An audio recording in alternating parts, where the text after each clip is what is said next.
நம்ம விருதாசலத்திற்கு என்னென்னலாம் வாக்குறுதிகள் நாம கொடுத்திருக்கோமோ உறுதியாக அதை செய்வோம்ப்பா, மாற்று கருத்து இல்லை.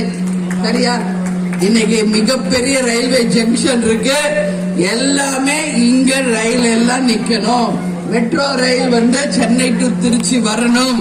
இந்த வழியா கிராஸ் பண்ணி போற எல்லா ட்ரெயினும் விருதாச்சலத்துல நிக்கணும் என்கின்ற கோரிக்கையும், அது மட்டும் கிடையாது. இன்னைக்கு என்எல்சி இருக்கிறது, என்எல்சியை சுத்தி இருக்கின்ற அனைத்து கிராம மக்களுக்கும் கல்வி, மருத்துவம், சாலை வசதி, கூட்டு குடிநீர் திட்டம்.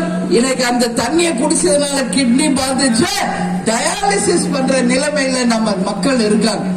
இந்த நிலையெல்லாம் மாற்றி நிச்சயமாக அவர்களுக்கு நல்லதொரு எதிர்காலத்தை உறுதியாக தலைவருடைய அருளால நாம் செய்வோம் என்று இந்த நேரத்தில் உறுதி அளிக்கிறேன். அதற்கு என்னெல்லாம் முயற்சி எடுக்கிறோமோ, யாரை சந்திக்கணுமோ, நம்ம மக்களுக்காக, நம்ம தொகுதிக்காக உறுதியாக உங்கள் அந்நியார் உங்களுக்காக நிச்சயம் குரல் கொடுப்பேன்.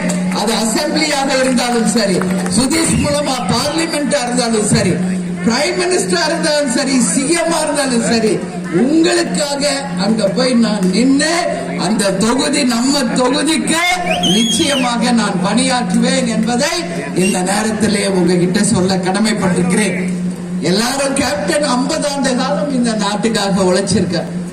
எனக்கு கூட சம்டைம் நினைக்கிறப்ப ரொம்ப மனசுக்கு கஷ்டமா இருக்கு. இன்னைக்கெல்லாம் தலைவர் இருந்த பூமி, தலைவர் வாழ்ந்த பூமி, தலைவர் வெற்றி பெற்ற பூமி, அவர் அமர்ந்த இந்த மேடை இன்னைக்கு அவர் நம்ம கிட்ட இல்ல அப்படிங்கிறப்போ அது நமக்கு எவ்வளவு பெரிய ஒரு வலியை நமக்கு கொடுக்குது. ஆனா ஏன் மக்கள் அவரை புரிஞ்சுக்கல?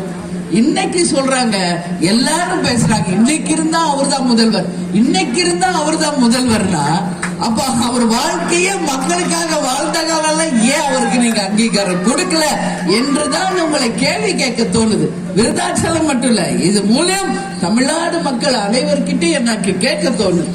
நிச்சயமாக என் மக்கள் மக்கள் மக்கள் மக்களுக்காக வாதாடினார், உண்மையை பேசினார், அந்த தப்பை தட்டி கேட்டார். இதனால அன்னைக்கு பத்திரிகையாளர்கள் இருந்து, மீடியால இருந்து எல்லாருமே கேப்டனுக்கு அகெயின்ஸ்டா தான் போனாங்களே ஒழிய கேப்டனுக்கு சப்போர்ட் பண்ணாங்க யாரும் இல்லை. எங்கள் கழக தொண்டர்களாகட்டும் யாருமே அன்னைக்கு சப்போர்ட் பண்ணல. தொண்டர்களுக்கு கூட அந்த அளவு நம்ம வலிகளை தாங்கி, தோல்விகளை தாங்கி நம்மளுடைய பாதையை நாம் மாற்றிக்கொள்ளாமல் மக்களாட்சியை நாம் கொண்டு வந்து நிச்சயமாக மக்களுக்காக தலைவர் பேர் புகழை நாம் நிலைநாட்டுவோம் என்பதை இந்த நேரத்தில் நான் சொல்றேன்.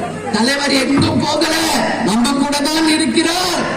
ஏன் இந்த போட்டோல என்கிட்ட இருக்காருன்னு நினைக்காத, என் நெஞ்சுக்குள்ளையும் உங்கள் நெஞ்சுக்குள்ளையும் இருப்பவர் நமது கேப்டன் கேப்டன் கேப்டன் தான். அதனால அதை தவிர நம்ம ஒண்ணுல அவருடைய வழியை நாம் பின்பற்றுவோம், நடப்போம் உறுதியாக. தலைவர் என்ன கனவு, லட்சியம், கொள்கையை நமக்கு விஜய பிரபாகரன் என்று அந்த பெயரை சூட்ட